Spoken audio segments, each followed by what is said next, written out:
বর্তমান সময়ে যদি আপনি একটা কনটেন্ট ক্রিয়েটর হয়ে থাকেন বা মূলত আপনার একটা ইউটিউব চ্যানেল আছেন, সেখানে দৈনিক ভিডিও আপলোড করেন। মূলত এই ভিডিওটা আপনার জন্য অনেক জরুরি। যেকোনো সময় আপনার ইউটিউব চ্যানেলটা ইউটিউব থেকে সাসপেন্ড হইতে পারে। ইউটিউব থেকে কি কারণে চ্যানেলকে সাসপেন্ড কইরা দেয়, আমি মূলত সেই টপিকে কথা বলবো। আশা করি আমার ফুল ভিডিওটা দেখে আপনি কিছু শিখতে পারবেন। মূলত আপনিও সেই ভুলটি কইরা যাচ্ছেন। তো কখন জানি আপনার চ্যানেলকে সাসপেন্ড কইরা দেয়। মূলত আমার এই ভিডিওটা দেখেন। তো সেই যাদের ইউটিউব চ্যানেলে মাসে ৫০ বা ৪০,০০০ টাকা ইনকাম করতেছেন, তাদের জন্য এই ভিডিওটা অনেক গুরুত্বপূর্ণ। কেননা একটা ইউটিউব চ্যানেল দাঁড় করাতে কতটা কষ্ট হয়, সেটা একটা কনটেন্ট ক্রিয়েটর ইউটিউবাররাই জানে। অনেক কষ্ট কইরা ওয়াচ টাইম পূর্ণ করে আর একটা ভুলের কারণে আপনাদের শখের একটা ইউটিউব চ্যানেল চলে যাবে। এমনকি আপনি আর কখনো ইউটিউবে কোনো চ্যানেলই নতুন করে খুলতে পারবেন না। স্ট্রাইকটা দিলে বা রিমুভ কইরা দিলে। তো আসুন চলুন কি বিষয় সেটা কি, এমন কি একটা ভুল কাজ সেটা করলে আপনার ইউটিউব চ্যানেলকে রে একদম সাসপেন্ড করে দিবে।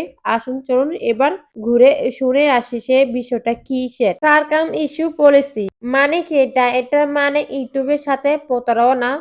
যারা ইউটিউবে ভিডিও ছেড়ে বা ইউটিউবের সাথেই প্রতারণা করবে, তাদের চ্যানেলটাকে সাসপেন্ড করা দেওয়া হয়। তাদের ইউটিউব চ্যানেলটাকে সারা জীবনের জন্য ব্যান করে দেওয়া হবে। এমনকি তাদের আর কোনো সুযোগ দেওয়া হবে না অন্য একটা নতুন চ্যানেল খুলে তারপর ওইটার ভিতরে কাজ করা। তাদের চেহারা সহ ব্যান করে দেওয়া হবে।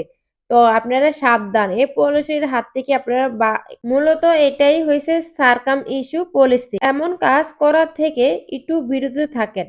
সারকাম ইস্যুর পলিসি আরো কিছু লক্ষণ আছে। মূলত ইউটিউব থেকে আপনার একটা ভিডিও রিমুভ করে দিছে। ওরকম ভিডিও আবারও ছাড়ুন বা ওরকম ভিডিওটা আবারও ইউটিউবের চ্যানেলে আপলোড করা, ওইটাও পলিসির ভিতরে পড়ে। তো ওরকম পলিসির হাত থেকে আপনারা একটু দূরেই থাকবেন। কেননা আপনার শখের একটা ইউটিউব চ্যানেলটাকে সাসপেন্ড করার হাত থেকে একটু রক্ষা করবেন।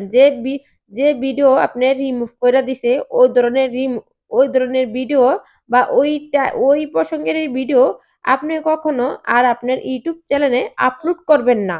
যদি করেন তাহলে সেটা ওই পলিসির ভিতরে গিয়ে পড়ে।